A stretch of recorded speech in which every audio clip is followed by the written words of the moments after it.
Good evening, ladies and gentlemen. I want to welcome you to our Marseilles Candidates Forum for the position of Commissioner. And my name is Jeff Hettrick. I am the Executive Director of the Ottawa Area Chamber of Commerce. We're very happy to be over here in our neighboring community and putting on the Commissioners' Debate. We see this as an opportunity for the candidates to express their views and for you, the audience, to understand a little more about each one of the candidates. Then you can make your selection and vote it is already next Tuesday, the 4th. So we're trying to do this because we're starting to see the Illinois Valley kind of cooperate in a lot more ventures. It's not like it used to be. Ottawa was against Streeter, and everybody was on their own. Now when we work together, we find out that we can accomplish a lot more things working together. So we're proud to be over here. And I do have a couple of thanks. I want to thank Mayor Jim Hollenbeck for getting us a venue and making some arrangements for us. So we'll give Jim a hand. And also for the Marseilles Lions Club for letting us use this venue. We do appreciate that.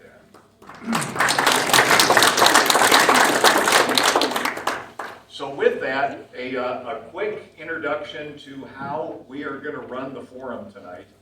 We have asked over the last couple of weeks for questions from the general public. We had people send them in to the Ottawa Chamber of Commerce. Only 2 of us saw all the questions. We consolidated them because a lot of the questions were similar, and so we have the questions. They've been sealed up and they are here. We are going to be taking these questions and we are going to ask the candidates.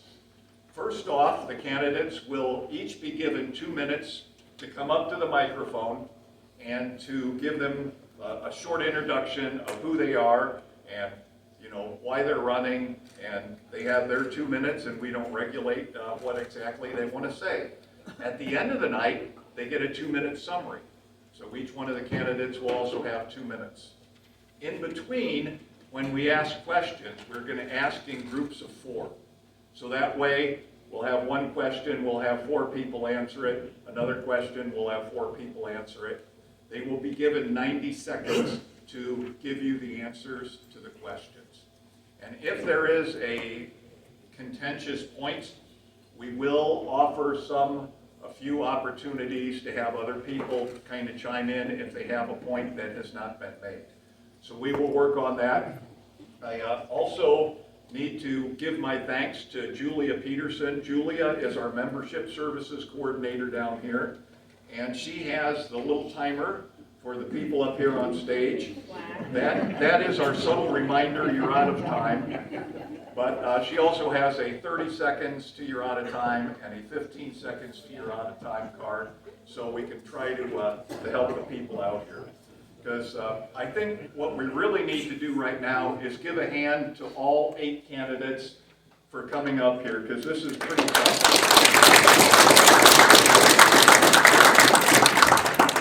It takes a lot to run for office. You have to be dedicated. You face a lot of hurdles, so it's kind of tough for being up here and on stage and facing everybody. So with that, we're going to get started so they can kind of feel at home. Oh yes, there is a recording. Yes, we are not able to live stream this event. However, my phone is recording right there. We are going to post this on YouTube tomorrow so that you and anybody who isn't able to come tonight can view it. If I could just ask you guys, when you're not applauding, just to be quiet to make sure that the camera does not pick up anything. And also, I may periodically get up just to check to make sure that it's still running. So if you see me suddenly stand, that's why it's still running. So as usual, with anything technical or social media, it comes from Julia, trust me. But with that, I am going to start off on my left, and I will start with Melissa, if you want to be the first one to come up and give your introduction. Melissa Small.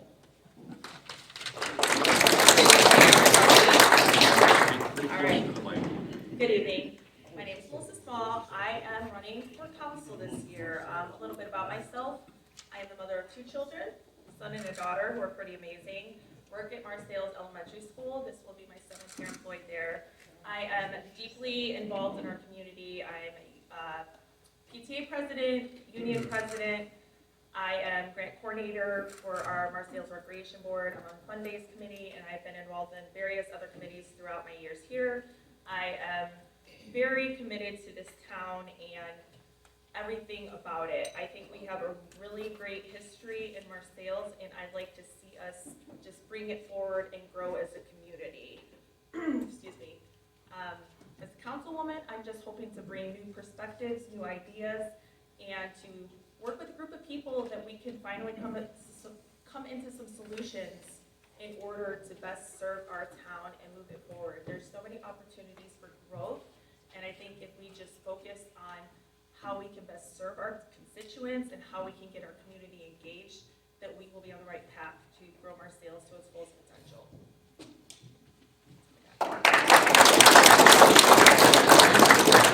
Thank you very much. Now moving along, our next candidate, Brad Miller. Brad?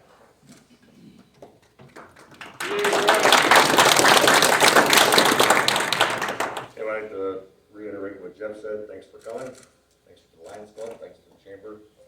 I know a lot of people know who I am by looking out there, so I won't get into a whole lot about myself, but I'll just give you kind of a quick synopsis. My name is Brad Miller. I'm the son of the late George and Mary Miller of Ottawa. I went through the Ottawa public school system, graduated in 1975.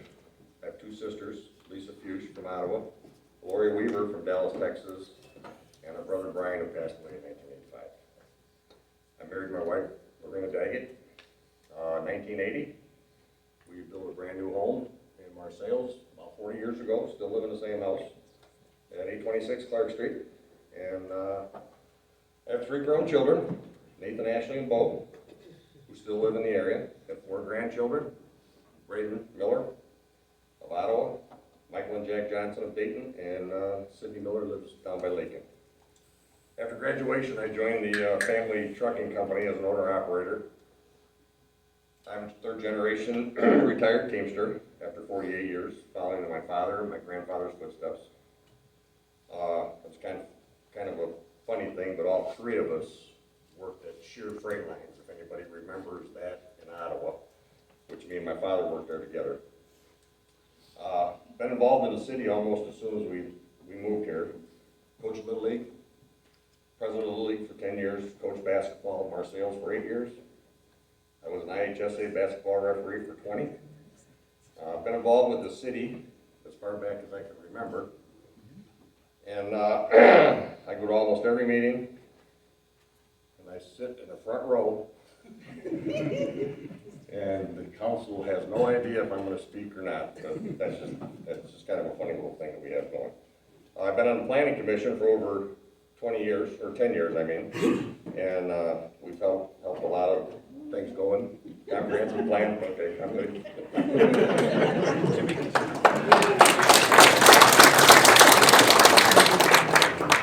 As you can see, it's a lot harder than you think to sit up here, get to the microphone, and look out on the crowd. So with that, I'll introduce our next candidate, Bobby Comiskey. Bobby.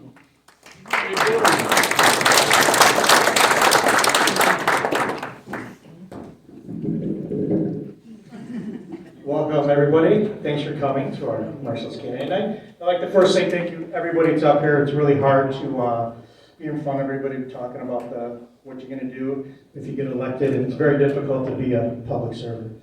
So I've been doing this, it's been 7 years as a finance commissioner for the city of Marseilles. I also serve on the Marseilles School Board.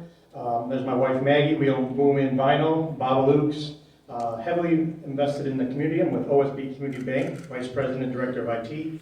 My focus is keeping track of how the city's growing. I mean, I've worked with Hollenbeck on getting grants, the GEO bonds, the I-80 projects, of course the Broadway Park that we're going to put by Jimmy Barnes' house, which we just got granted $600,000, which is a new Broadway Park and pickleball courts. So it's really great to see the city of Marseilles grow, and I'm really happy that I'm a part of it. It's important to me that we keep on moving forward. I mean, I love this community. I love the people. My kids are going to Ottawa High School. I mean, I'm not a Marquetter, I'm sorry, but I'm OHS, so thanks guys, you guys do a great job. But really heavy involved, you know, it's important to me to be family oriented with the municipality and the people of Marseilles, and I choose to continue to do this. I mean, it's very hard to donate your time to do this. I mean, it's not easy, guys. I mean, it's with family and kids growing up. It's not a thankless job. I mean, people beat you up all the time. What are you doing with your money? 30 seconds, I got it. But I mean, I try to be more fiscal responsible for the budget. We have budget meetings we've been doing it for the last 3 weeks. We go through line by line, understanding like what we're going to be spending and how we get to cut the budget. But moving forward, it's all about the people I work with too. I work with a very good crew of people that work with us, and I'm very happy to be the Finance Commissioner for City of Marseilles. And thank you.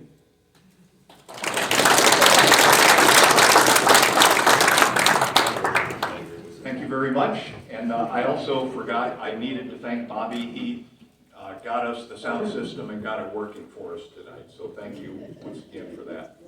Our next candidate is Jim Hanlon. Jim?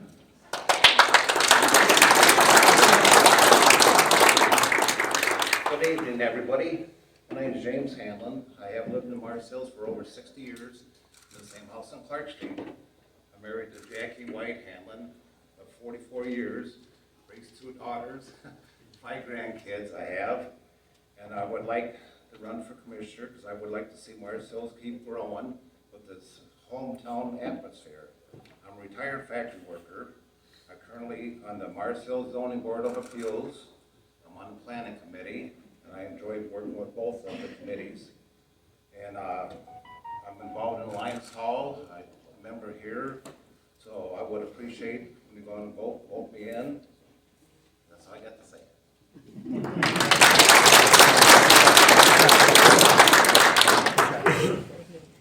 Thank you very much. And now I'm going to continue on to my right. Next up is Ed Kavanaugh Jr. Ed? Thank you, everyone. I think I know pretty much everybody in here. There's probably 2 or 3 people I don't. I'm Ed Kavanaugh. I have many different hats in the community. What I've learned during this election is everybody knows me as the ice cream guy.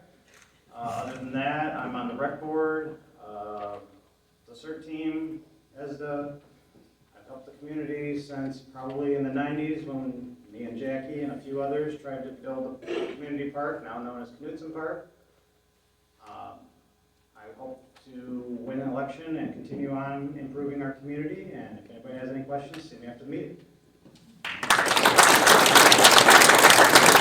Thank you very much, Ed. Continuing on, Michael Scheib is our next candidate.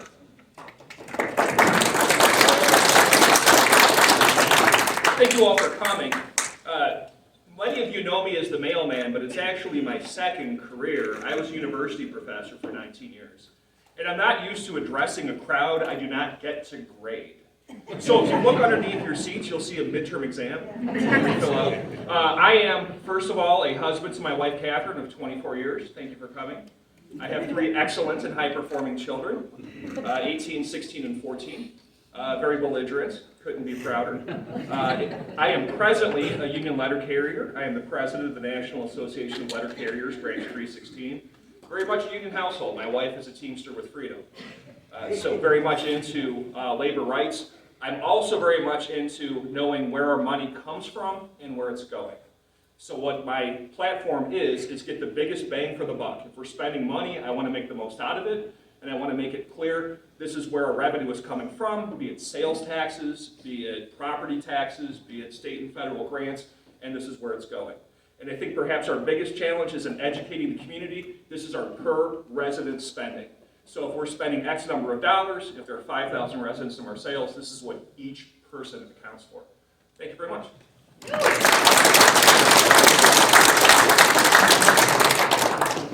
Thank you very much. And our next candidate to introduce is Gary Louie. Gary?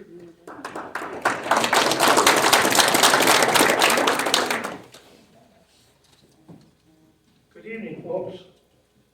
This is, when I get done with this term, it'll be 12 years as a police commissioner. Hoping to get in another 4 years and see our town continue to grow out towards the interstate. Some of the accomplishments that I have helped get done in this community is brought the ATV park into our area, the Middle East Conflicts Wall Memorial, from the ground up, and still working with the Wall Memorial. I formed the Middle East Tribute Committee, which is a committee that takes care of the groundworks of the Wall Memorial. Served as president of that for almost 10 years. And I'm still on that board of directors. We got a new boat ramp in, which we've needed for years. We put the water and sewer out towards the interstate, hopefully get some new industry in to bring our tax basis up. And I'm looking forward to another 4 years so we can continue on. I want to see Main Street grow and try to keep our tax basis down. Thank you very much.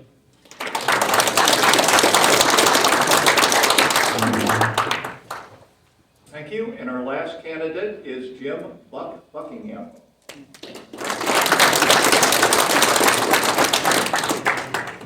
First of all, I want to thank everybody for being here tonight. Jim Buckingham. At the end of my term, I'll have 20 years. I'm shooting for 24. Born and raised here in this town. My wife Catherine, sitting out there tonight. 2 children, 6 grandchildren. Hopefully they're finished. Anyway, I'm a full-time employer, only village sailor. 23 years this year. 35 years part-time MDCO this year. I also maintain Middle East Conflict Memorial Museum, joined the village sailor for the last 20 years. Take care of that. It's an honor to deal with the Gold Stars. I won't never have, never will turn the Gold Star family down. They're the ones that protect our country. We got just over 8,000 men and women on the wall out there who died for us. I'll never turn them down, never. Anyway, I said,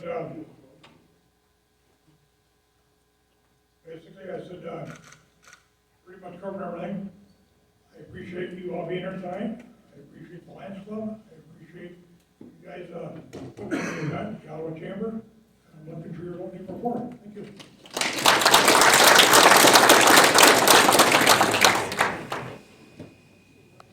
Thank you very much. Now we get into the part that you're looking for. Melissa is the first one, and then all 4 of these candidates on this side will answer the same question, and then we'll have a new question when we move over this way.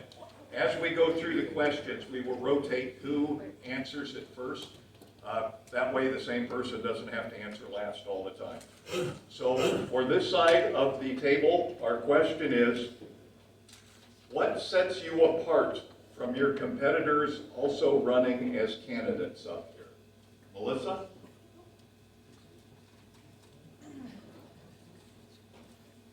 Well, I think for me, my main goal is to create an environment within our city government that will allow us to engage with our residents. I think that's an area of opportunity for us as a town, that the last few years there's been a broken trust between our government and our communities. And my positive relationship with all the entities, city, the businesses, the people, the school, has given me the ability to see what our residents really want to see within our city government and the changes they want to see moving forward. I think my history working in business has allowed me to see what opportunities might be beneficial to the town, but also what's cost effective short-term and long-term as well. I think the fact that I handle all of my life decisions with integrity, sincerity, honesty, really puts me above a lot of people, because I'm not willing to compromise that in order to get the job done, but I am willing to work together with everybody to get the job done. So my best interest is to engage our town, be the voice of our constituents, and help us move forward as we grow in our town. Thank you very much. Next up is Brad. What sets you apart from your competitors up here? I'm gonna wing this one. I believe what sets me apart from my constituents here, which everybody's good people, living in town and being involved in the city, and knowing the works of the city, and trying to figure out and explain myself, exert myself at the meetings. That people come up to me and ask me, hey, what about this? Well, I'll go to the meeting and I'll say something. They may not like it, but I do. And I've always prided myself on saying what I think. Sometimes it makes people mad, sometimes everything goes good. But I believe that another part that would make me a better councilman is I served 20 years at the Illinois Department of Transportation as a maintenance worker and a snowplow driver. And I believe our town needs to come up to the 19th century in fighting snow and ice. I think what they do here is, it's okay, but it's not technologically fit. So I don't want the flag. So anyway, that's kind of where I'm at. Thank you.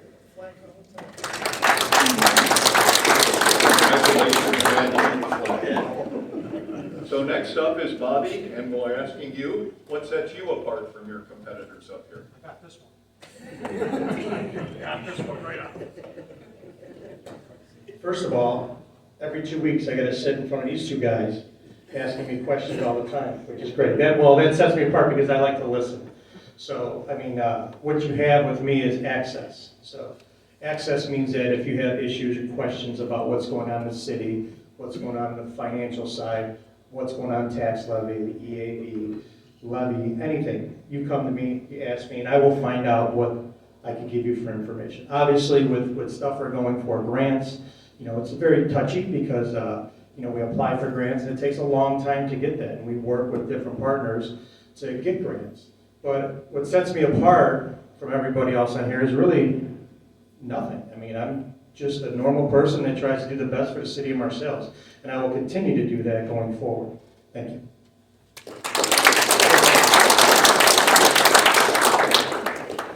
Thank you, Bobby. And next up is James, and what sets you apart from your competitors? What sets me apart from the other people here, my competitors, I enjoy talking to the public, like on the zoning appeals and stuff, going to the places, the house, look at the problems that they're gonna do with their garages or a house, on the lot lines, and going to neighbors, talk to the neighbors, trying to get that solved, or the person could build what they wanna build. So I figured if I could get on the council, I could help out with other things, like the park one on Broadway. I'd like to help out on plans on that, which they got some of it drawn up. I figured they need to tweak it a little bit more, but I just enjoyed working with the public. Thank you.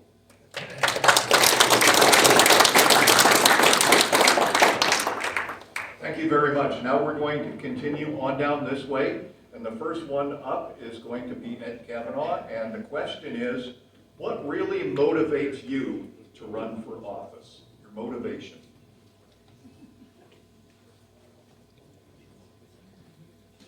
What motivates me for running for office? I can see what I said on the radio, Marseilles is a gem of a rock that needs to be polished. I can see our future and helping the community come together, working with everybody from church organizations to the rec board to hopefully a working city council. That's what I'm hoping for.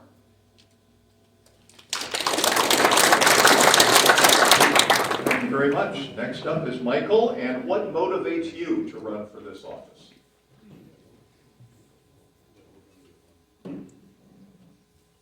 Well, the smart aleck answer is midlife crisis. However, I'm madly in love with this town.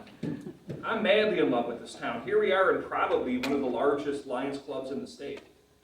The Ministerial Association, the Masons, the voluntary relationships that are within this town are just extraordinary. We met more people when we moved here in 2008 in the first 2 weeks of living in Marseilles than we had met in Evanston in 5 years. This is a great town, and I believe in leaving everywhere I go a little bit better than I found it. I love this town, and I want to start here. Thank you.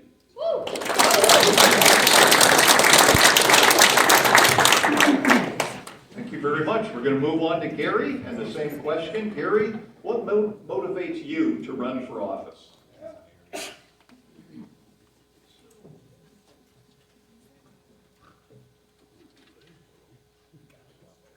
guess it's in my blood. I started working for the city of Marseilles in 1973 in the Streets, Water, and Sanitation Department. Shortly after I got hired, within a couple of years, they appointed me as superintendent of Streets, Water, and Sanitation. I did that, and I retired out in 1998. I sat around, well, I didn't sit around. I've always had something to do. I drove tow trucks, on the side, and shoot, I've had my own business, a firewood business, mowed lawns and what have you, anything to make a buck. But in 2003, I decided, I think I'm going to run for office. So that was an interesting little project. I got in by 3 votes. Ed Kavanaugh here was right behind me. We went through the recount, and I stayed right in there. So I was appointed to the police department. And, really I wanted to be over the streets department because I know how to tow streets and what have you. But the police department's been a good place for me. And I'm running again because of the new projects that we have going. I want to see them through and to create more projects. Thank you.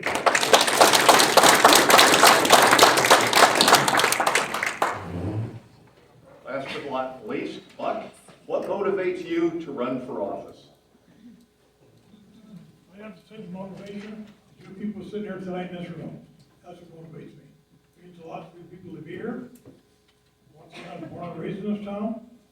My boundary lines are from Morris, maybe to Prue. I don't get out of Marseilles. I love this town. I work here, like I say. I mean, I barely ever get away. Maybe to McDonald's once in a while to eat. We go to the diner, and might be the same as eating out. But, I mean, everybody's got a hobby. But, no. I mean, this town, like I say, is in my heart. Been here for 30 years. I'll run for office to the day I die. Thank you.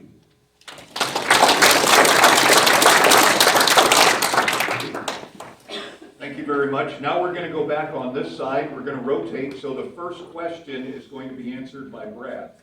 So that's how we keep rotating this through, because the last person has a lot longer to think about it. So when you're first, you're the one on the spot.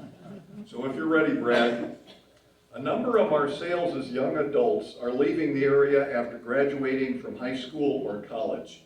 What do you believe Marseilles should be doing to encourage these individuals to stay in the area, start families, and join the local workforce? Brad?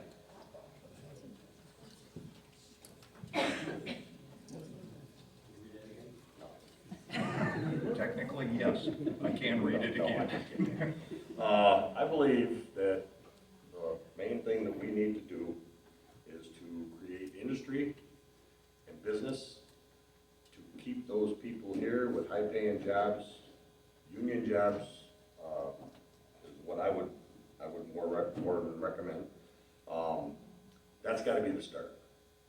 And I think once we would get our industry and our businesses going up to Route 80 now, that's got to be a priority.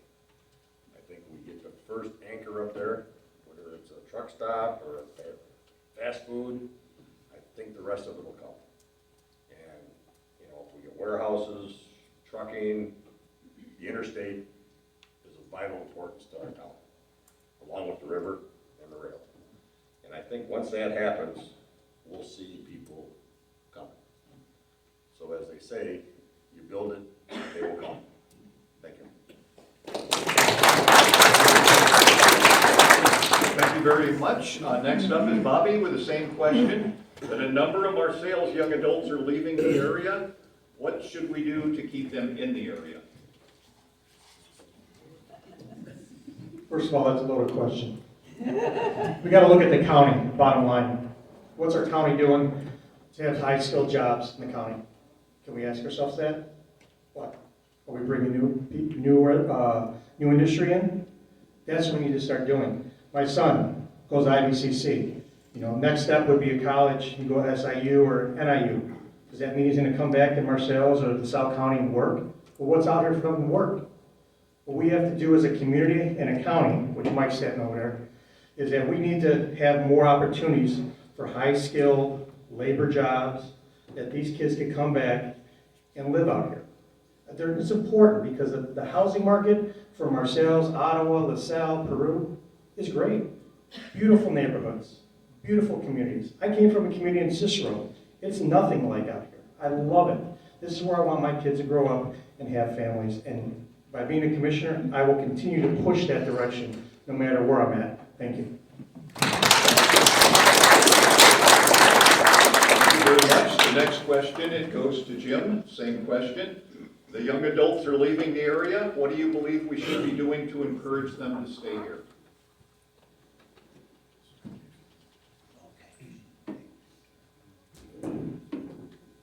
Well, it's a hard question to answer for me, but I think to get them to stay here and stuff, find jobs for them, good paying jobs. A lot of younger kids, they want to venture out, want to go to different places to live, Texas or Florida or different places. So kind of, in a way, it's kind of hard to keep them here. It would be nice if they do stay, but they just want to venture out in their lives and move on. But if we could start getting more stuff around here, maybe like the pickleball court, well, that's an upcoming thing for kids to play. And then get industrial around coming in. And there's factories around here hiring all the time, so they can go there to work if they want to. But nowadays, kids got their own mind where they want to do for jobs. So, thank you.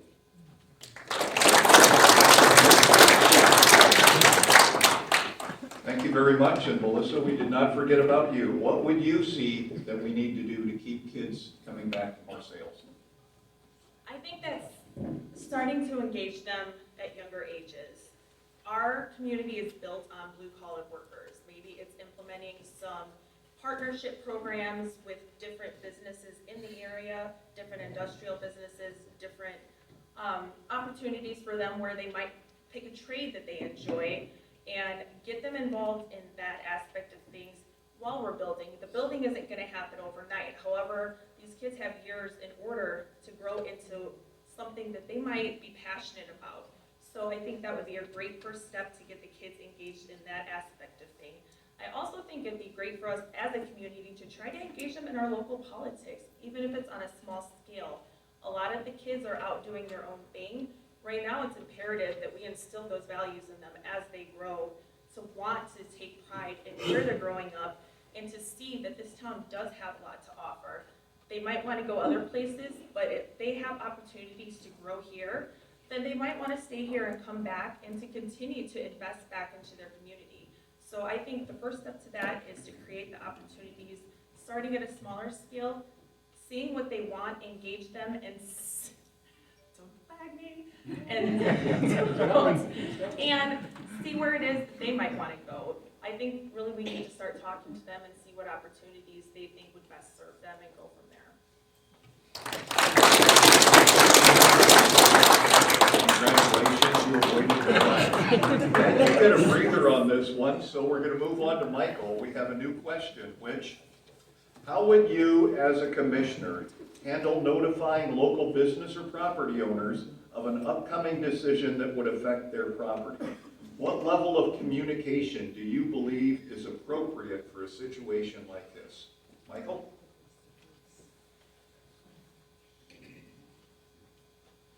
Julia, instead of flagging me, just start clapping at 30 seconds in that way. Try to get that going. My short answer is sunshine is the best disinfectant. So if the city is going to be addressing a particular property, not only should they know immediately, but the whole town should know. This is why we're interested in this property, this is what's happening to this property, and so that other property owners, other business owners, other community investors will be aware, this is how the town operates, this is a situation that may come up, and again, transparency, sunshine the best disinfectant. I would put it on Facebook, I would put it on blast, I would email out whatever interested parties there may be. If we can look up property tax records on the county website, I think we should make this public and out loud shouted information. Thank you. Thank you very much. Gary, for you as a commissioner, how would you handle notifying local business and property owners of an upcoming decision that affects their property? Gary?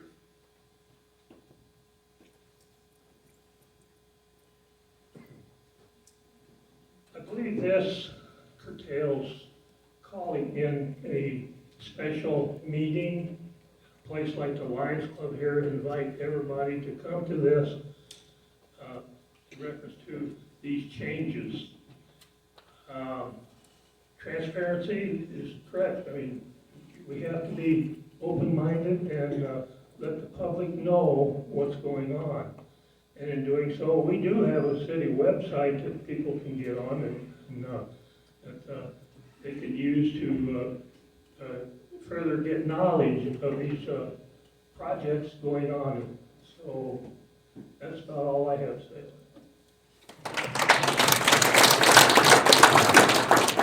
Thank you very much. Next up, Buck, how would you notify property or business owners? I think it has to be in several ways. A lot of people still have landlines, go on Facebook, go on television, go on newspaper. Everybody's got the right to know when something this sounds gonna happen. We can't play favoritism. It has to be across the board. Everybody. Go back to 2013, I don't want to, but I'm going to. Everybody needs to be notified at the same time. You know, when the watch happened, incident happened. We're going on 10 years here pretty soon. But, yeah, 10 years, I don't remember, but we have to look back, like I said, sometimes we learn from our mistakes. But everybody has to be notified, we all have to communicate together. Thank you. Ed, now that you've had some time to think, you get the same question. How will you notify property and business owners? I think as a city council, being transparent, being out on Facebook, maybe broadcasting live on Facebook or something on that order would be good. But depending on the situation, if it's a particular property, I think actually personally talking to that person would probably be a good idea too, on top of being transparent as a board.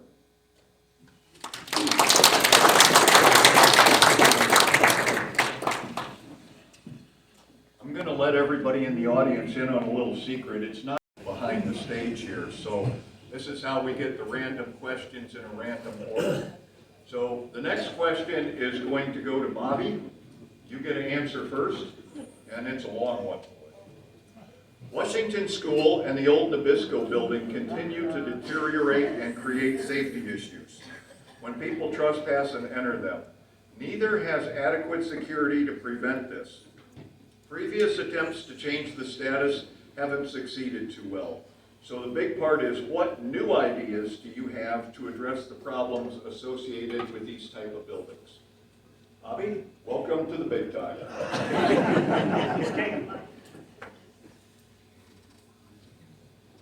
Okay, you want the politician, or you want the reality of what has to be done? So this is the reality. With any private property, it's up to the city to deem the property as abandoned. And if it seems to be a nuisance, it's our responsibility as a city to go after the property owner. If the property owner doesn't respond, and the city can take measurements and go to court, spend taxpayer money, board the building up for whatever it costs, $50,000, $80,000, depending on what it costs. And then what the city has to do is we have to engage our city attorney to turn around and put a lien on the property. And then on top of that, the landowner has a right to pay the lien. You know, even though that we just boarded it up and the taxpayers paid for it, they can still pay that lien. If they don't pay the lien, then the city gets it. Now, is it a risk? Yes, because that means that property is now city's responsibility. So if it has asbestos, if it's falling apart, all falls on the taxpayer. So it's a very, very slippery slope. And Jeff, thank you for this question, because this is a very hot topic in the last couple of weeks. But it's very hard to make a decision, because I don't want to kill the city's budget by dumping $200,000 or $300,000 fighting into a project that's all attorney fees. So we have to be very careful on what we do, but we do have to make changes, and we do have to hold people accountable for their property. Thank you.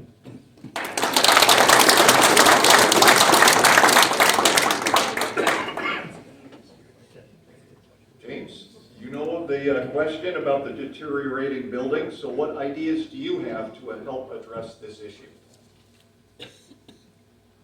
I think it's long overdue on both buildings.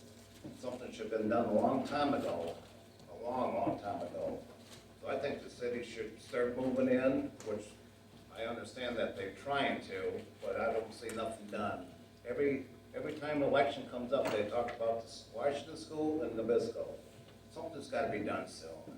Even if they gotta go down there and board up the windows, take possession of the house, of the school, I mean, not the house, of the school. We're down in Nabisco. That looks like hell down around Nabisco. All the weeds and stuff. It looks, even Washington School, right in residence and stuff. This doesn't look good at all. I think something should be done immediately. Instead of every election, they all talk about the school and about Nabisco, and nothing ever gets done. So hopefully this time something gets done down there. Thank you. Thank you very much. Now we will go back on this side to Melissa. What ideas do you have? Any new ideas to address the problems with these buildings?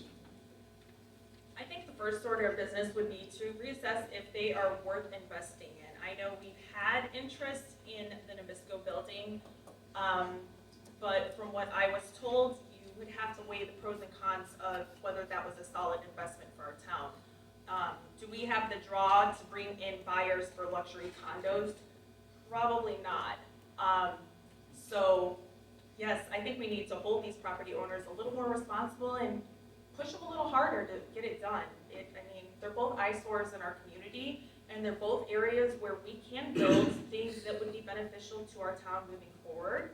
So I think, it would take getting into office to reassess what the numbers are. And I think the council has done a great job over the years going back and forth with these property owners on what to do with this situation. It's not gonna happen overnight. A lot of things are not in their hands when they're dealing with this in court.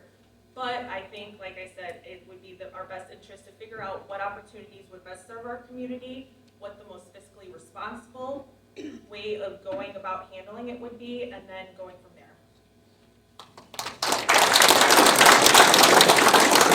Thank you very much. Now for the gentleman who's had time to think longer than anyone else, Brad, what would you do to address the problem with deteriorating buildings? First of all, I believe the Nabisco building is very structurally sound. Being on the zoning board of appeals and planning commission, before COVID, we had an investment group come before us and wanted to rehab the whole building. Of course, COVID came and that kind of went out the wayside. We haven't heard anything yet. But they wanted to, as Melissa said, they wanted to put some high-end condos on the top floor, some apartment buildings on the second floor, and they were going to have some retail space of some kind on the third floor, and on the second floor, they were going to have retail space. And they talked about on the bottom where the warehousing could be, they were going to have cold storage of some kind. So I think their plan was really, really good. I think it would have been. I've never been at the top of that building and looked out the windows, but I know as many people say you can see for miles. The Washington School is an eyesore. That's in my end of town, and I believe, right or wrong, that building should be demolished, and we should be putting housing there, or maybe a center. I'm going to get flag in it. A retirement center for the seniors. I think that would be a good spot. Thank you. Thank you very much, and just so you know, Julia is not all that mean. She won't come after you. She'll raise the flag up and just kind of give you a nice gentle nudge. So I get to move along, and these two gentlemen get the bye, so it's going to go over to Gary for the next question. So our next question on this side is, relationship issues are often mentioned as the hardest task a leader has. How would you handle being in a difficult situation you might be in where there's clearly conflicted opinions? How do you manage to work with people through difficult situations? So first up is Gary. Gary?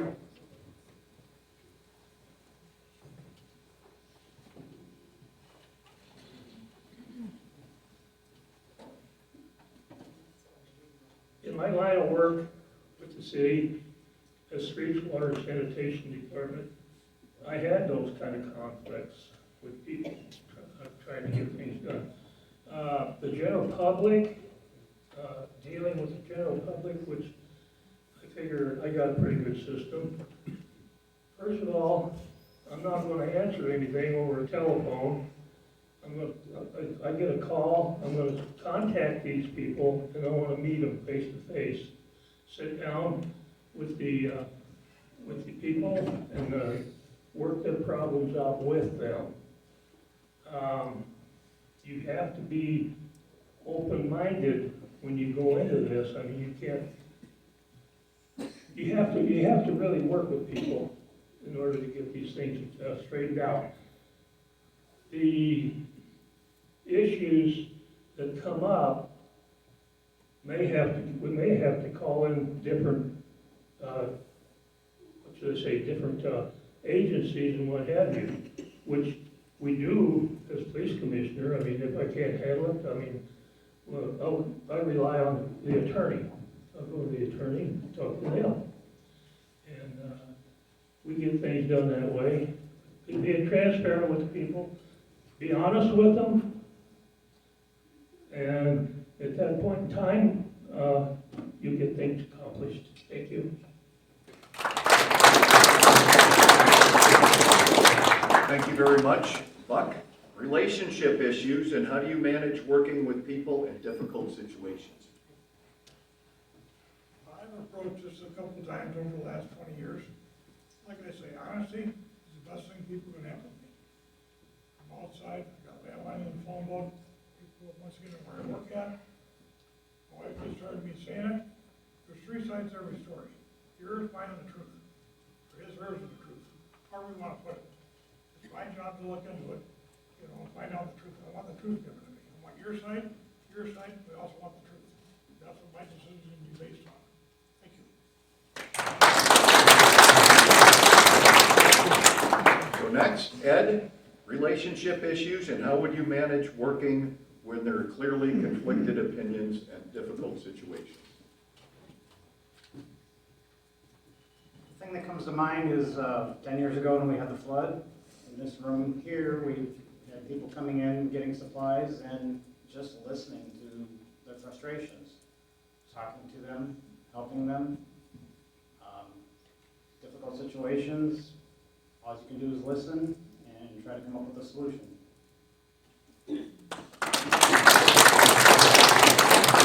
Michael, you're the last one on the question. How do you manage to work with people through difficult situations?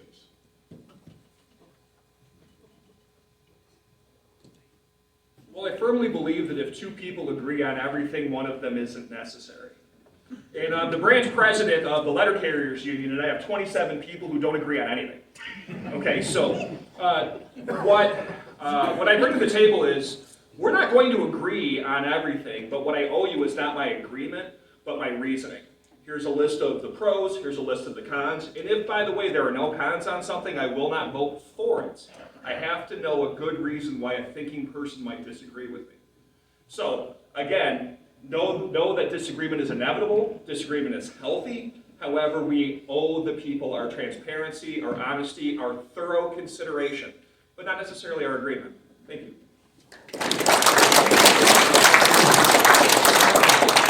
Thank you very much. We're going to move back to the other side with a new question. This is one we actually had a couple of people submit. So, James, you get the question first. It says, there is a need for more senior events and facilities in Marseilles, as well as more events and activities for teens and children. What is your vision to see how the city can help provide opportunities for these groups? James?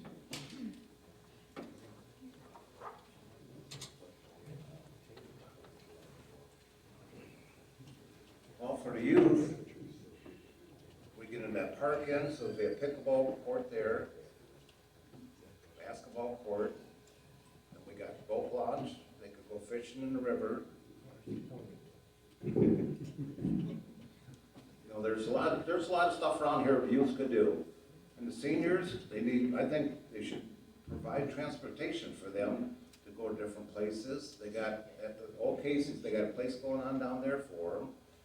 And they should, I think they need a senior citizen housing here in Marseilles to keep the senior citizens in town. Okay, that's all I have to say.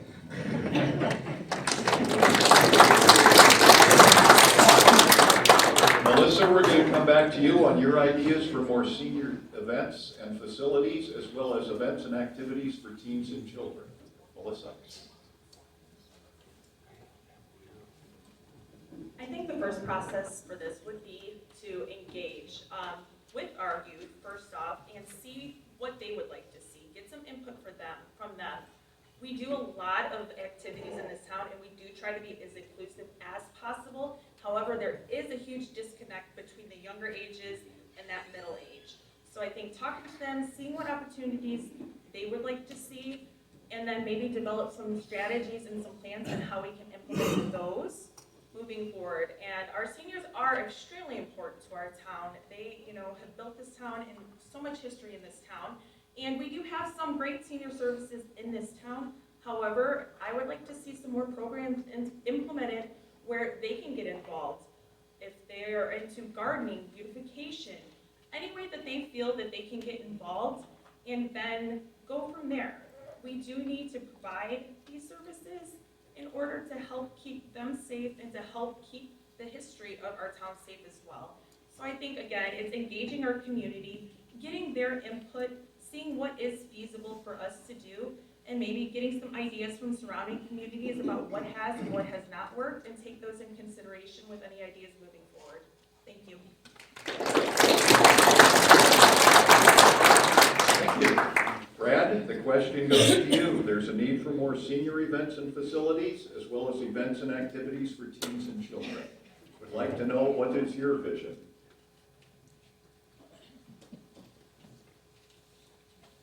I go along with Melissa. We need to engage our youth, which I think we're on the right track here now, because we're doing more things with Ottawa, with YMCA, the after-school program at the Ministerial Association. I believe that's a good start, but we need to get the ball rolling a little bit quicker. But I think starting to engage them at an early age at the grade school and get the parents involved, that's a big thing, I think, because I think we don't have enough involvement with the parents. They think they want to drop their kids off and then pick them up, but they got to engage too. The city can't do it all by themselves.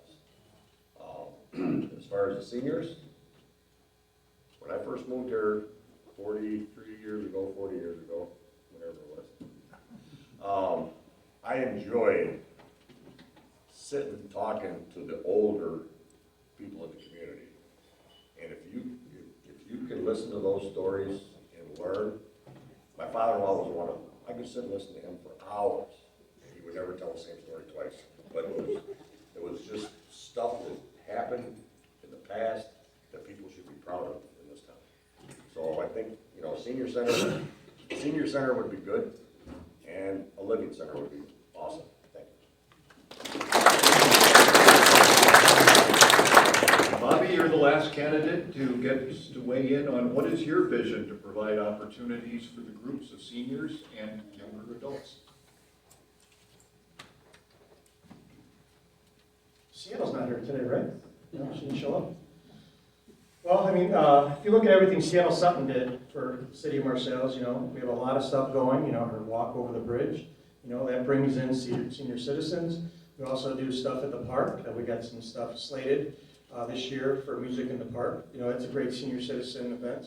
But it's hard, because we're really not set up for a city of senior citizens, because we don't have a retirement community. We don't have a little subdivision that's all equal housing, one floor level, so it's more conducive to senior citizens. I would like to see some development like that, because my in-laws, they would love to move out here. I'd love to find them a small house that they could live in that's one story, very senior citizen oriented. And that's important, and that development is in place today. So we could see that coming in fruition in the next few years. For the kids, I'm a big rec board guy, start with Mac, Brian Day's over there, we had our flag football team. I think we do a great job with our Mac, but it's hard to get people involved. When my kids aged out, the next set of parents gotta come up, and you lose all that when it happens to be the kids are getting older and they're coming out, and the parents move on. So we gotta continue to help and promote our recreation board. Mac's doing baseball. We want to make sure that those kids have something to do, because I love flag football, I love being part of it, and it's great for the kids to have something to do. And we have a great rival with Ottawa. Ottawa plays here, our kids go to Ottawa High School or Seneca, so. That's it. Thank you.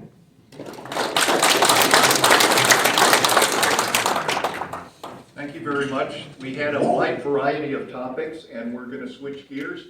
Buck, you're up first on this one. So it is, Marseilles is working on a plan on how to attract new businesses, industry, and tourism. What is your vision for Marseilles? How do you intend to create a clear, workable plan to get there? Well, first of all, I think, this last council I'd like to give credit to, we finally got out to Haiti. We've been talking about going out to Haiti for years. We're there. Now it's time for us to start looking for businesses, talking to businesses, working with this guy back here with the chamber to bring businesses in. We all have to work together. It has to be a team effort. But I mean, at the same time, we're gonna go out north, okay? Everybody talks about that. We also have to keep in mind the little people downtown.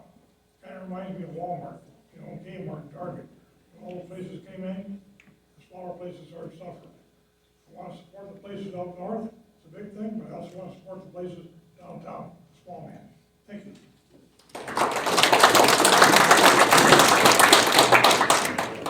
Ed, we would like your impressions on how you would intend to create a clear, workable plan to attract new businesses and industry. I agree with what Buck said, that working with the chamber and other organizations, we need to come up with a plan of what we want to have out of by Interstate 80. I'm sure we all want a restaurant, we all want a hotel, but we'd also probably want more businesses out that way, more tech businesses. But we need to come up with a plan of what we want and how to get it up there. We probably need to come up with a plan of incentives for attracting businesses, and we also need to advertise what we have. There are things in this area that people that have lived here for years don't even know we have. And that's what I hope to work to when I get elected. Thank you. Michael, you're next up for your vision of how to attract new businesses, industry, and tourism to the Marseilles area.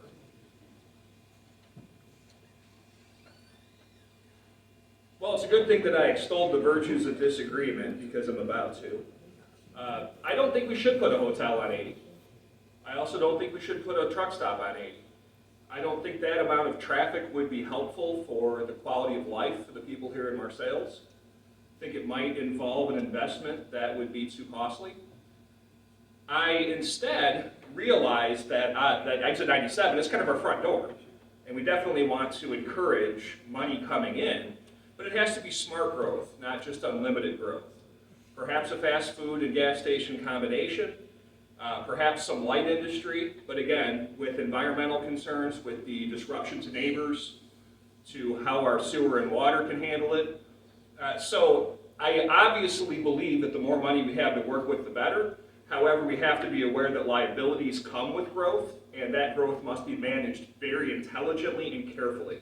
We moved to this town for a reason. I don't want to be Naperville. I don't want to be Bolingbrook. If I wanted to live there, I would have. I like Marseilles, let's keep it Marseilles. Thank you.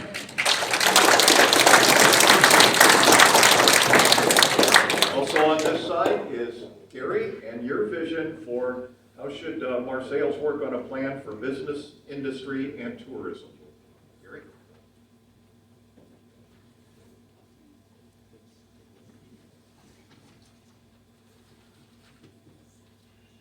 My ideas of this question are, we have website marketing representatives, we have a lobbyist, we have a grant administrators, housing rehabilitation, the boat launch new school, flood wall, wastewater treatment plants, just run them all up. Now, as far as the local businesses, we need to give them incentives to come to our town. What I would really like to see, I mean, here we have the Illinois, we have Illini Park, we have the river, we have the railroad, we have the interstate. Along in between all that, we have the campsites. Marseilles is a prime area for recreational, what have you. I would like to see downtown, kind of like Utica. And I think that we could really thrive on that with our resources that we have out there. I believe that we can grow using the tools that we have in place. And I mean, we're working constantly with these people to make these things happen. Thank you.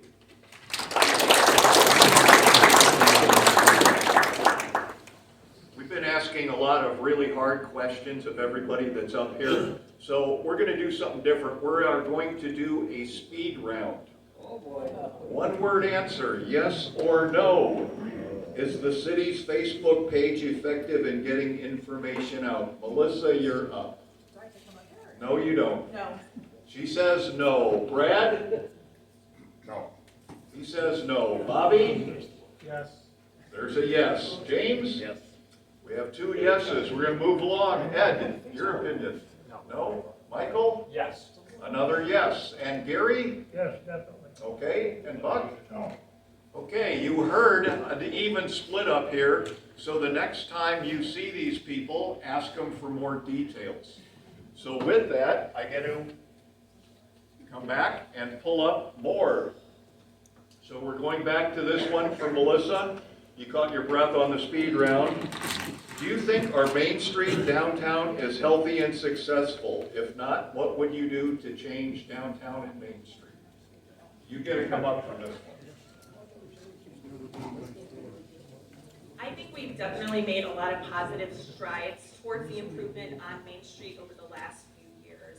However, I do think we have a long way to go with that. I think the city has done a great job implementing some programs that will help potential business owners to facelift the front of their buildings and to do that. But I also think we need to figure out a really strategic marketing plan in order to draw new businesses in that would be beneficial on Main Street, that would attract more people to come and visit.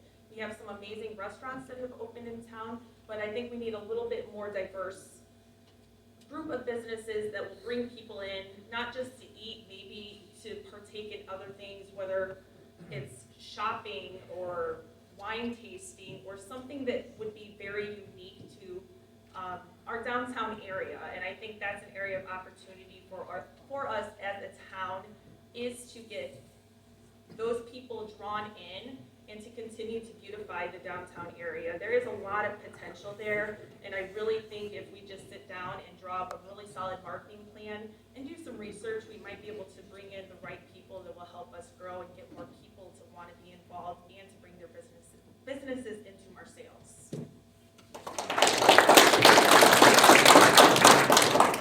Now, Brad, we are looking for your opinion. Do you think our Main Street downtown is healthy? And if not, what would you do to change that?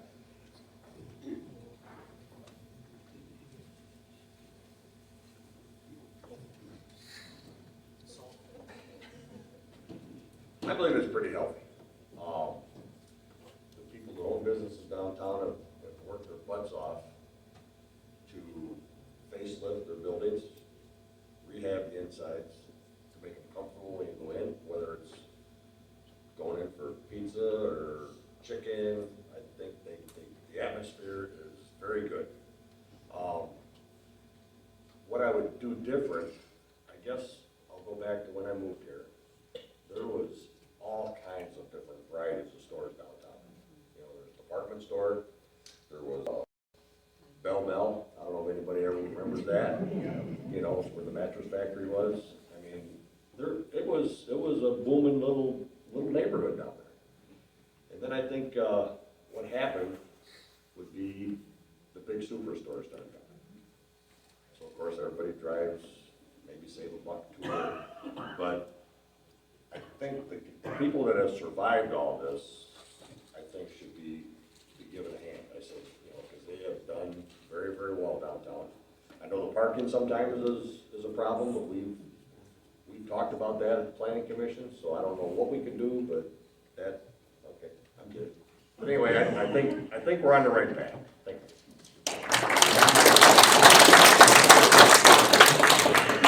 I'm from Ottawa, we had parking as a whole separate question.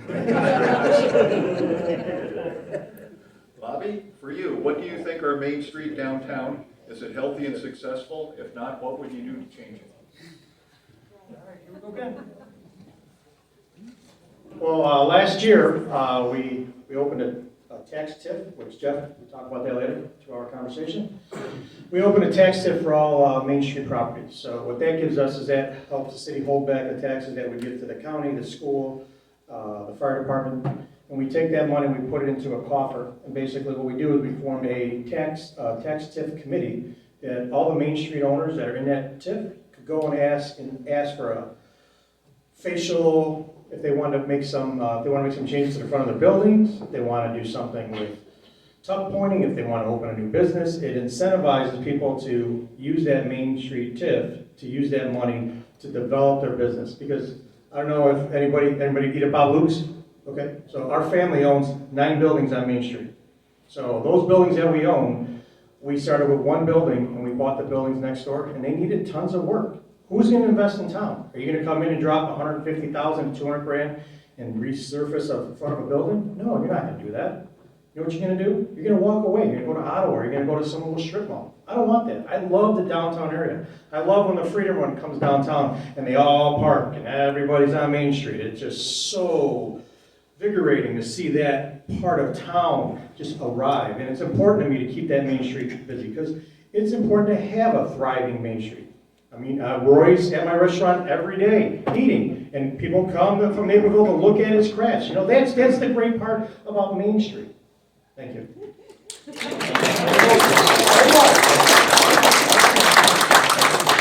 James, you are up on the question. What do you think about Main Street and any changes you would like to make? Well, I think Main Street's improving quite a bit. Owners are fixing up their buildings. People are buying buildings like the old tavern down there on the corner. They fixed that up really nice. But now we got a building closing up, a hardware store in town, which that's a shame to see that shutting down. I hope somebody goes in and buys it and opens up a hardware store. But people are buying buildings in town, and fixing them up, and they all look nice. They have little businesses in them. So I think Main Street is improving. And then it'll get better once they get the grants for the sidewalks, bicycle path. So it's improving.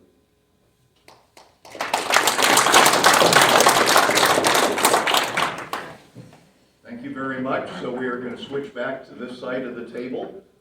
And our question is, please explain what municipal fiscal responsibility means to you. If you held office in the past, how did you exercise fiscal responsibility? Or if you're just running as a candidate, how will you exercise fiscal responsibility if elected? Ed, you're up. Fiscal responsibility, I'm going to use the rec board as an example. We come up with a budget every year and we stay within that budget. Yes, I know the mayor's not happy. Sometimes our meetings last a little over an hour. But we like to discuss every possibility of every penny we spend, how we could use it, how it should be used, and how we should be accountable to every taxpayer. As elected officials, we should be that way too, and I will look at every penny, even if Bobby spends it, and I told him not to.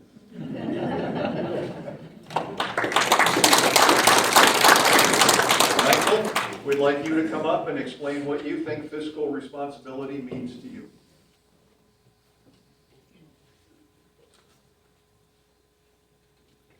Well, I think the best way for a municipal corporation to be fiscally responsible is to over-communicate. Say, this is the money we have, this is where we got it, this is what we're spending it on, this is what we expected the project to cost, this is what it's actually costing, these are the uncontrollables that we've had to face, these are the environmental concerns that have changed the calculus.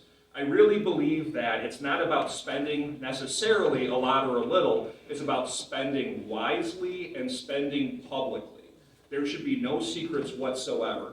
If dollar X is going to a certain corporation or individual, say it out loud and trumpet it. Person X, organization X is getting this. Obviously things cost a lot. Inflation has hit all of us. But let's be honest about what things actually cost as opposed to what we projected that they would cost. Fiscal responsibility is just simply back to the concept of sunshine is the best disinfectant. Everyone should know everything. Thank you. Gary, we'd like your views on what fiscal responsibility means to you.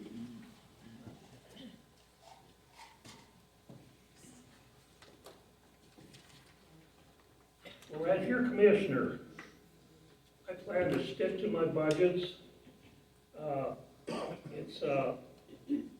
As politicians, we are appointed and must uphold fiscal responsibilities, such as, some of those include holding some fundraisers, allocating and spending money appropriately, and be transparent. Be transparent to everybody that's involved, and that means all of you people. That's all.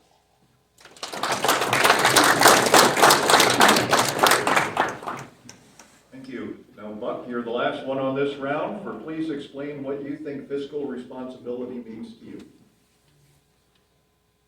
Right now, at the economic times, or have gotten tighter, we need to have a budget. We need to stick to that budget. We need to watch our dollars and cents,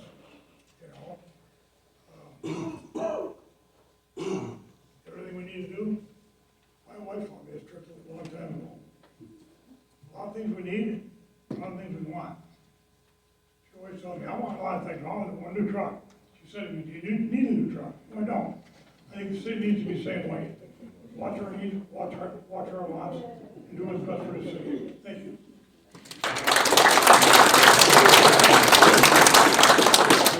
Thank you. We are going to have one last round for all the candidates up here, and we're going to start. I believe we're back to Brad.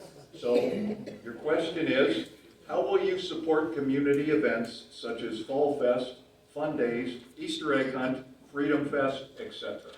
Brad?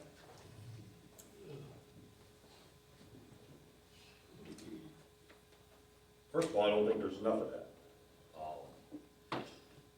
And we go back to getting people engaged. You gotta get people to show up to those events. And the more people show up, the more events you can have. We have wonderful committees in town that, work their tails off. The Fun Days Committee, they do a wonderful job. The only thing I can say is you have to get people engaged. You got to get the younger people engaged because the older people are getting older and ready to move on. We need new people to come in and carry on these committees and get more people involved. That's all I can think of, really. Is people got to get engaged. Thank you very much. We'll turn it over to Bobby. How will you support community events in the town of Marseilles? We've been doing the Easter egg hunt? 40 years. 40 years. I think I've been doing it, 22 when Sutro started? Yep. It's hard. I mean, I volunteer a lot for these events.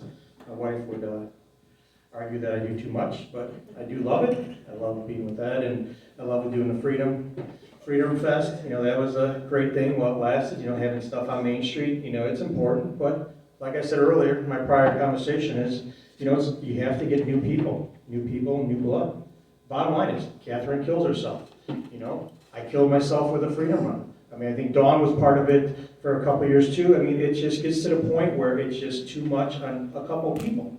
And everybody can sit back and, and kind of, nitpick, but you have to be involved. That's why it's important with the recreation board and all the rest of the events we do to have more people involved, because the same people just get burned out. And it happened to me. It's hard. It's hard to become negative And it kills it, and I don't want it to be like that anymore. So I would really implore anybody in this room here, if they know anybody wants to be involved, please, just step up. They're always looking for volunteers, always. I mean, Easter egg hunt, Ed was there yesterday by himself until, I think it was an hour before anybody came. He was stuffing Easter eggs. He couldn't get in the building. You know, this is what it's about, you know, we're there, you know, for the kids. You want to make this community better? We need to have more volunteers, and we have to have more people help. Thank you.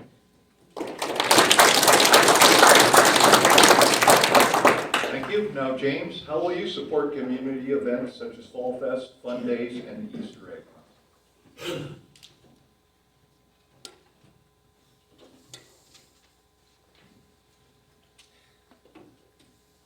Special events have always been important in my family. Being involved, going to events are important for a small town. It brings the community and visitors together. It brings money into our town. This is a well-kept, small town alive together. We should all be working together for special events. My wife's been on the Fun Day Committee for years and got it growing good. She worked with Ed, Catherine, and they all got along good, and a lot of people attended it. So I think that everybody should work together in this town. That's why they have this events and keep the town going.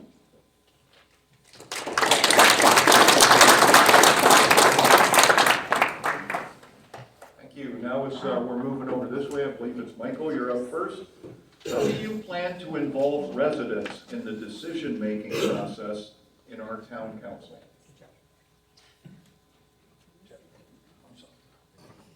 Okay, come on up, and I apologize. That's it, you're done. I know, they just cut my salary in half, right? Jeff, I'd like to cede my 2 minutes to Melissa Small. Wow. I second that. All in favor? Well, truth be told, I am actually responsible for planning and or committing a lot of these events in town, along with a bunch of other events. I had the trunk or treat. I help out with as many of these organizations as possible.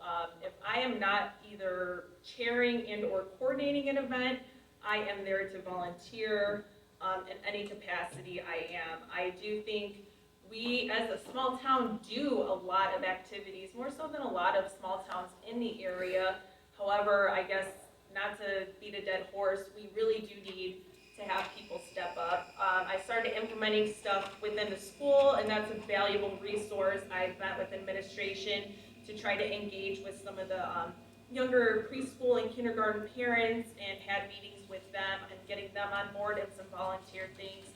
But again, it's just, we have a lot of challenges getting those people to step up, but I think we are getting a lot more people wanting to get involved now that they're seeing all the great things that we are providing in our town as far as activities.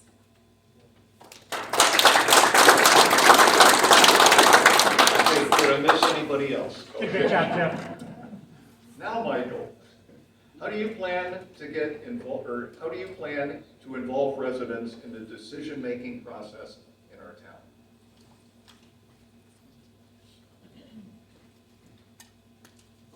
Well, I'm a big believer in crowdsourcing ideas. So, take Nabisco, for example. There are people who are going to have different skill sets. There are going to be people who understand structure. There are people who are going to understand the commercial possibilities. There are going to be bankers who might be able to say this might work, this might not work, as far as a fiscal sense. So I'd like to exploit the residents' knowledge and abilities to the extent possible to find out stuff that the council will not necessarily know. I would also like as many residents to come to meetings as possible, granted that space is limited, so there is sort of a natural barrier. Get 100 people showing up, it's going to be a bad day. But, perhaps it might be fun to have each restaurant in town adopt a city council meeting and sell a small plate, $5, $10. Get people to show up that way. Just a thought that came to me about 35 seconds ago. Don't hate me for it. Thank you.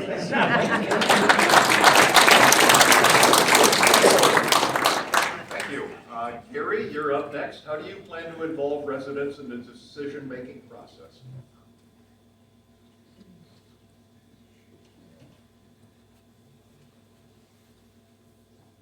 Our residents are very important.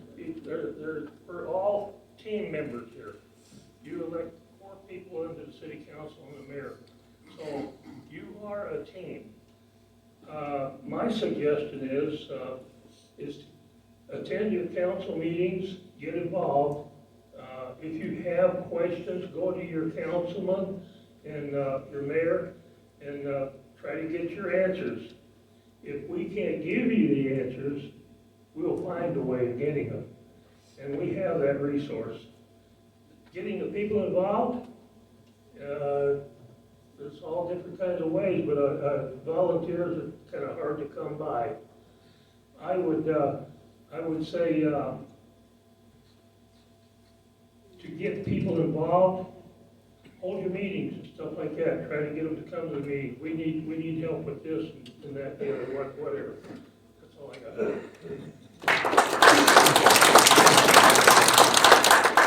Buck, if you'd like to come up and give us your plans to get involved, to get residents involved in decision making. Like Russell just said, I'd like to see more people show up at the council meetings. We maybe have 8 to 10 people at a meeting, you know. And the reason why I want more people to come to the meetings, like I said, nothing against any of the media people or the radio people or nothing. I always said what happens at a council meeting and what happens when you hear the radio or the newspaper or something are 2 different stories. Come and hear it from me. Come and hear it from the mayor. Come and hear it from the commissioners. Come right from the horse's mouth. I think that's the best way to work together. You know, is everybody there. Communicate. Thank you.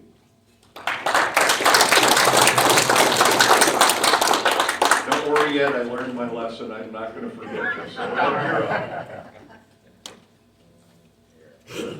For me, I would start with, I'd probably have to set office hours, so if somebody had a question, they could come in and talk to me personally, one-on-one. Other than that, I would think other towns have done it. Why don't we broadcast or put it out on Facebook after the city council meetings? They don't come to us, we come to them, show them. We have the resources, we have a Facebook person, correct? Let's use it.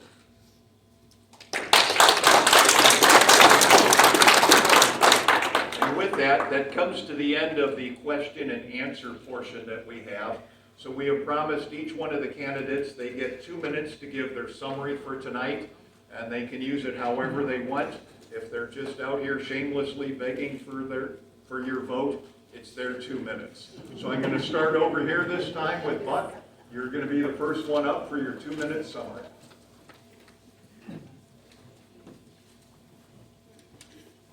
First of all, once again, I'd like to thank all you people for coming tonight, showing your support. That means a lot to me. As a commissioner, hopefully want to get back in. Second of all, the signs, people that put my signs in your yard, your support, the telephone calls I've got, you know, from people for support, I appreciate that. You know, so I mean, I also like to thank this gentleman here, the Ottawa Chamber once again. I'd like to thank the Lions Club tonight, hosting the event for us. And hopefully, the people in the listening and viewing area tomorrow. When this goes online, it goes on the big newspaper. I thank them. That's what I'm gonna do, I'll merge everybody do, get out and vote. I appreciate your vote, April 4th. Thank you. Gary, if you'd like to come up and give your 2-minute summary.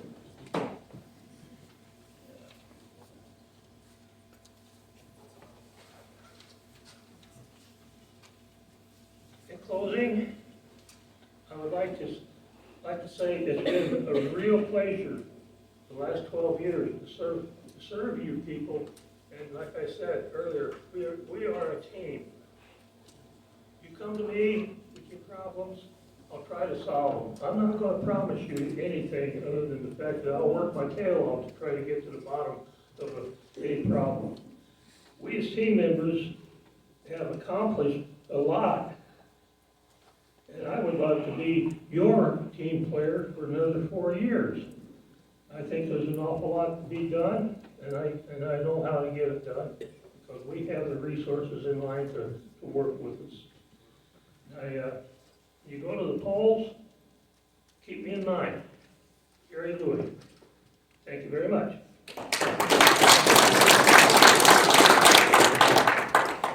Michael, would you like to come up and give your 2-minute summary?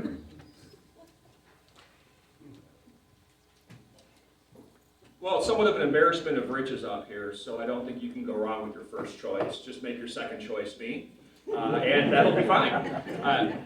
What I bring to the table is very divergent experience. I have been an academic. I am presently a union letter carrier. I have union branch experience. I've driven the safe school bus. I've driven kids who've been expelled from high school. I've supervised court-ordered community service.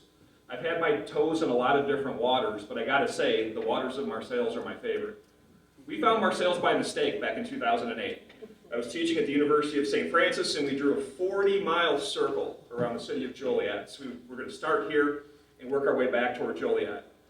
Wandered into town, and I fell in love with it almost immediately. My wife can attest to this. We almost had a sense of peace over us. When I saw the property was so cheap, I asked the folks at the Illini Lounge, where are the bodies buried? Why is it so affordable here? But you know what I've learned? Is that this town is a bargain, and this town has a lot going for it. There are two schools of thought with community development. One is a means-based approach, and one is a needs-based approach. We have incredible means here.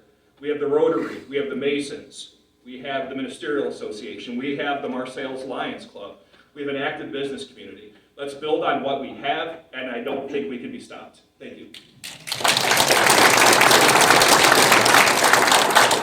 Thank you very much. Ed, would you like to come up and give your views? Thank everyone for coming out tonight and hearing all of us. I hope you go to the polls and vote for me. I would like to continue on the work I've been doing. This will be my 4th time attempting to be on this council. Hopefully it'll be a success. It's 3 strikes you're out, four balls and you're in, right? There's no excuse for not voting. I mean, Tuesday is voting day, but you can go over to the courthouse now during the day and vote. And thank you for your time. Thank you very much. James, would you like to come up?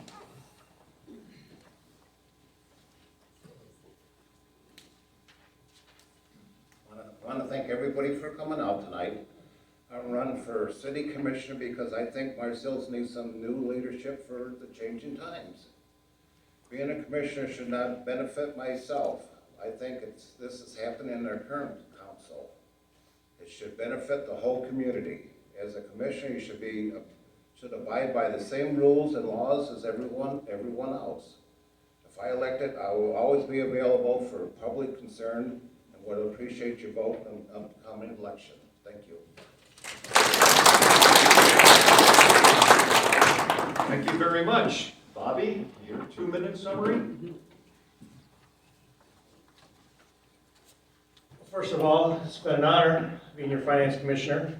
I will continue to work my hardest, making sure we're fiscal responsibility for our budget, making sure that all union contracts and benefits, employees, that we can get high-skilled employees, because as you know, I mean, going forward, it's hard to get police officers. I mean, everybody chases that down.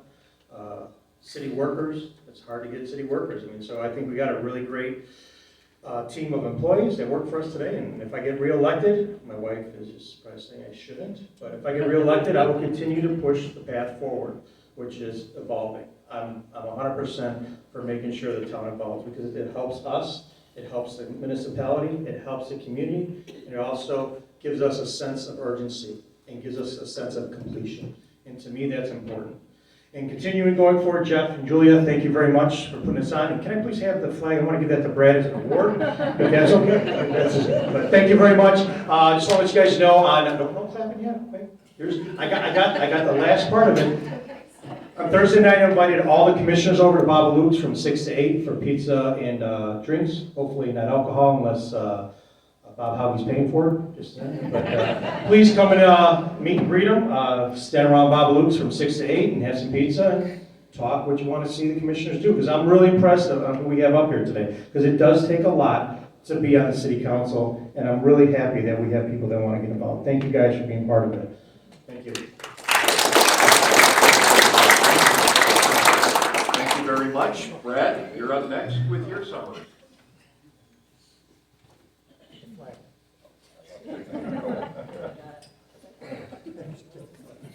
First of all, I want to say I'm not a politician. I'm just a concerned citizen that wants to run for city council. Like I said, I volunteer for a lot of stuff. I've been on a lot of committees, planning commission, and I think this is just that next step. And, I'm glad, I'm gonna go back and, water out the 80, I mean, that's been a long time coming. I thought that should have been done 40 years ago. But anyway, I just think that everybody up here is gotta have some gratitude to them for doing what we're doing. It's not easy to get up here, believe me. Other than that, I'm just asking for your vote on April 4th. Thanks. Thank you very much, and this time I won't forget Melissa. It's your turn. I appreciate that, thank you. Sorry, got some notes. I truly feel now more than ever, Marseilles needs council members and wants council members who are in office, who have strong leadership skills, and who can manage the growth of their city with high integrity. And someone who does have a proven track record in getting things done and having solutions for problems. Excuse me. They want leaders who are truly invested in the well-being and the growth of our community. And in both my public and professional lives, I have been a positive, decisive, innovative, gracious leader who understands the importance of cooperation and teamwork to achieve solutions to reach these goals at hand. I have been witnessing over the last few years with our current council so many amazing improvements moving forward, but now I think we need to keep that momentum up to continue to see growth in a positive direction. For me, it's important to be the voice of our town, of our residents, of our constituents, while making contributions in helping our city reach its full potential. My promise to the people of Marseilles is simply this: I want to make it the best town it can possibly be. And if I'm voted in office, I will immediately go to work to plan and develop and implement clear and detailed plans economically to help us grow and reach those goals and increase knowledge in Marseilles. I believe in informing and engaging our residents and our city businesses that affects them. And I feel that we need to adhere to strict transparency and advance notice of public meetings and votings. Working with a plan, working together, is how we're going to move Marseilles forward. So vote for me and let's start working together and get Marseilles moving in a positive direction. Thank you, guys.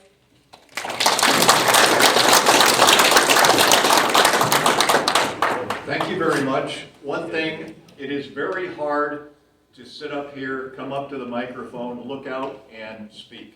So I think the candidates up here deserve another round of applause.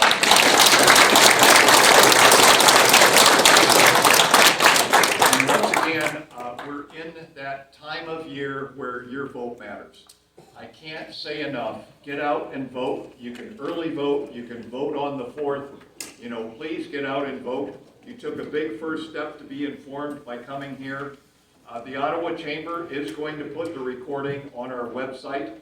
It's ottawachamberillinois.com. Tomorrow morning there will be a big red button. You can press on it and see everything again. I'm very excited. We have been working together now as an area. It's amazing how much more we have in common. I've done debates in Streeter. I've done debates in Ottawa. I'm doing one here. The issues are the same. So we all need to work together, and the first step is to make sure you support your community, whether it is volunteer, whether you're being a candidate up here, but let's all work together and we can get it done. So thank you very much for coming out tonight, and sorry I'm 2 minutes over on my time.